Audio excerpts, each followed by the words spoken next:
In this video, I will demonstrate how to do the knit stitch using the Continental Method or Continental style. Continental style, you tension your yarn in your left hand. And I do that by wrapping around my little finger and up and over my index finger. And it's important to get your yarn tension where it's comfortable for you and it's not hot, not too hard or not too loose. The knit stitch is made by taking the point of your needle and going through the front to the back of the stitch on the left hand needle and wrapping the yarn around the tip like so.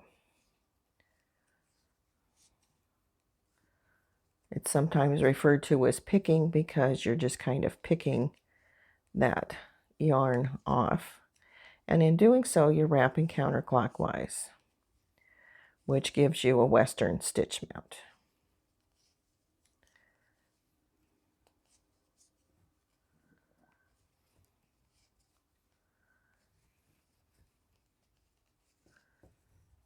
And that's how you knit Continental style. This video is part of my Learn to Knit series of tutorials. If you found this video educational and helpful, please subscribe to my channel where you will find my Learn to Knit playlist, which covers the basic techniques new knitters need to learn.